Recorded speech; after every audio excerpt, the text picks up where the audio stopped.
नमः शिवाय। भक्तगण, क्या आपकी मेहनत का फल नहीं मिल रहा है? रंक को राजा बनाने वाले महाकाल शिव की कृपा कब और कैसे होती है, आइए जानते हैं।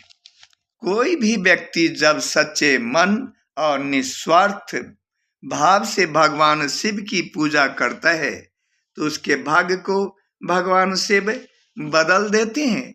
खासकर सावन में जो उनकी पूजा करता है, प्रदोष व्रत करता है और महाशिवरात्रि की जब पूजा होती है तो उसमें भगवान शिव की जो पूजा करता है, इसके साथ साथ रोज शिवलिंग पर जल, दूध, बेलपत्र, भांग, धतूरा आदि अर्पित करता है तो भगवान बहुत जल्दी प्रसन्न हो जाते हैं। ऐसी मान्यता है कि ब्रह्मा जी द्वारा लिखे गए भाग को भी भगवान शिव बदल देते हैं, भक्तों के दुख को दूर कर सुख प्रदान करते हैं। जब कोई भी व्यक्ति पूरी निष्ठा, प्रेम और बिना किसी स्वार्थ के शिव की शरण में आता है तब महादेव उस पर कृपा करते हैं। प्रतिदिन शिवलिंग पर जल और बेलपत्र चढ़ाने से भाग्य बदल जाता है, क्योंकि यह भगवान शिव को बहुत प्रिय है और यह मन को शुद्ध कर जीवन में शांति लाता है। सावन का महीना शिवरात्रि और प्रदोष व्रत को भाग्योदय के लिए सबसे महत्वपूर्ण माना गया है। शिव पुराण के अनुसार निस्वार्थ भाव से की गई पूजा और ओम नमः शिवाय का जाप करने से भाग्य बदल जाता है।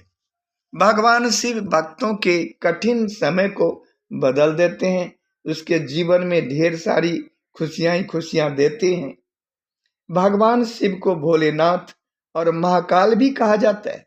शिव पुराण के अनुसार भगवान शिव एक लोटा जल और पूरी श्रद्धा से की गई पूजा से भी प्रसन्न हो जाते हैं और प्रारब्ध के कठिन कष्टों को भी समाप्त कर देते हैं। आइए इससे जुड़ी कहानी को सुनते हैं।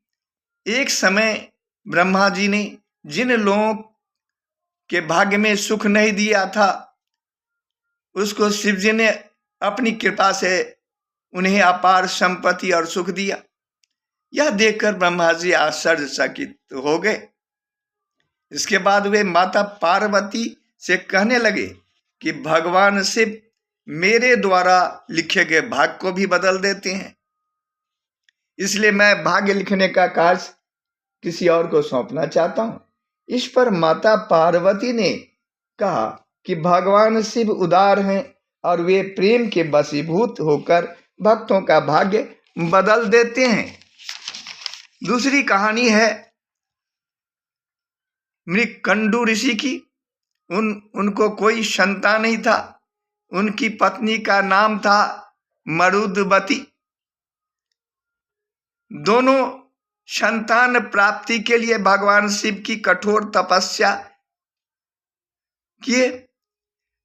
उनकी भक्ति से प्रसन्न होकर भगवान शिव उनसे कहा कि ठीक है, एक बालक बुद्धिहीन लंबी आयु वाला होगा और दूसरा बालक अत्यंत बुद्धिमान, लेकिन उसकी आयु केवल 16 वर्ष की होगी। इस दोनों में से कौन सा बालक चाहिए? इस पर मृकंडू ऋषि ने बुद्धिमान बालक को ही भगवान शिव से मांग लिया, जिसका उम्र मात्र 16 वर्ष का था। इसके बाद उनके घर मार्कंडे का जन्म हुआ। जब मार्कंडे 16 वर्ष का हो गया तो यमराज उसके प्राण लेने के लिए आ गए। तब मार्कंडे ने शिवलिंग पकड़कर महामृत्युंजय मंत्र का जाप करने लगा। उसकी भक्ति को देखकर देवादिदेव महादेव ने यमराज को रोक दिया और मार्कंडे को 16 वर्ष की आयु में ही चिरंजीवी होने का वरदान दे दिया।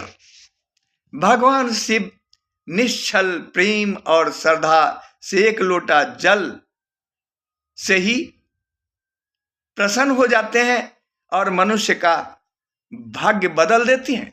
क्या आप भी महादेव की कृपा पाना चाहते हैं? तो कमेंट में हर हर महादेव लिखकर इस वीडियो को अपनों के साथ शेयर करें ताकि शिव कृपा आप पर बनी रहे। अधिक जानकारी के लिए सब्सक्राइब करें। जय शिव शंभू। मिलते हैं अगले वीडियो में।